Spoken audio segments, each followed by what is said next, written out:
Good morning to all. This is Vinita Hada. I am going to take the subject of law of tort, and today's topic is injuria sine damnum.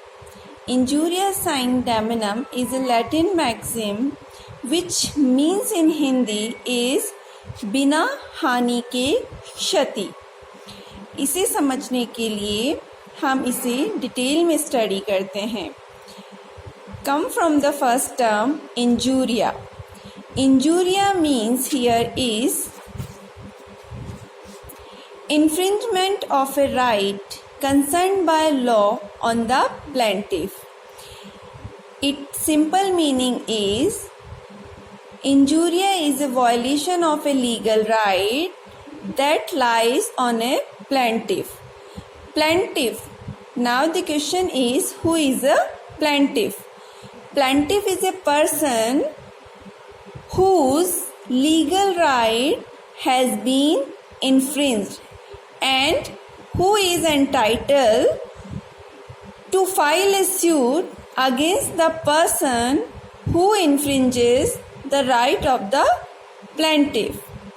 Second word, injuria, then after sine. Injuria sine. Sine means without any reason. Third word is damnum. Damnum meaning here is substantial harm, loss or damage in respect of money, comfort, health, etc. So the complete meaning of injuria sine damnum here is injury without damage. What it stands for? It means that a person has suffering from some damage but he has no injury. Though there is no injury but he has suffered of the violation of his legal right, hence he is entitled to file a suit in the court of law.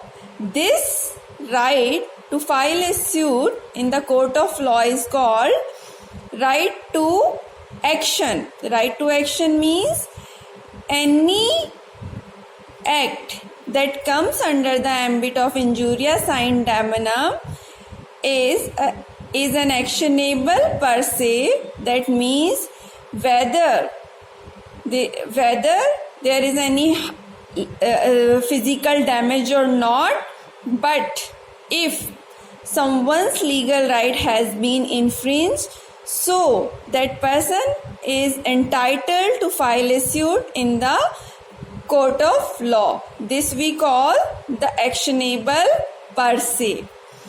The important case laws in relation to the injuria sine damnum, I'll mention the three most important cases. The very first one is Ashby versus White.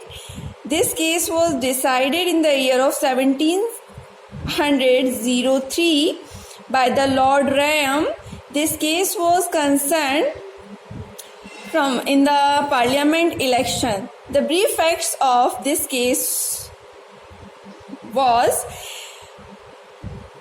the plaintiff was entitled to cast the vote for the parliament election, but somehow he was restrained to cast the vote.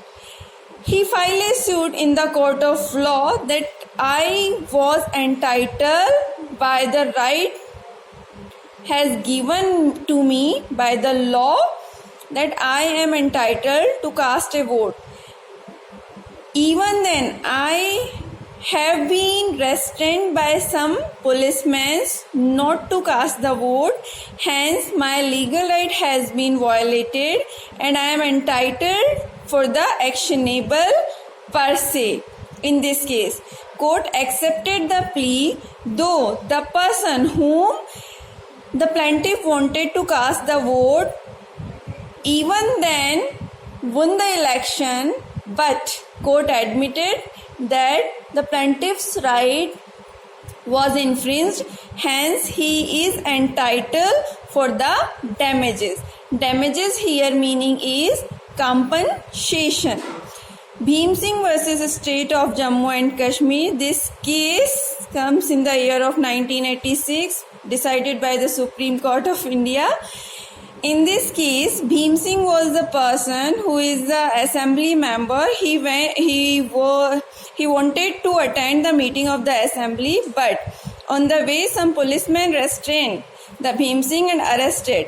Henceforth, he was not able to attend the assembly meeting and file a suit against the policeman because his legal right to attend the assembly meeting was restrained.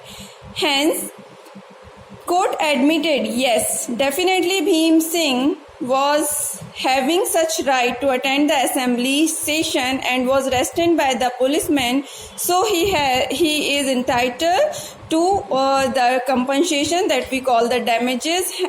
Supreme Court granted the 50,000 compensation for the Bhim Singh in this case. Tozer versus Child was the another case decided in the year of 1457. This case again having the same facts like the Ashby versus White case, but this case concerned with the municipal election. So after discussing of these cases, we come to know that injurious in demonum playing the very vital role in such matters where a person's legal right has been breached or infringed, whether he has caused any physical harm or loss. But if his legal rights are violated, then he is entitled for the damages or compensation. Thank you so much. I hope you will understand this topic. Tomorrow we will discuss the next topic. Thank you.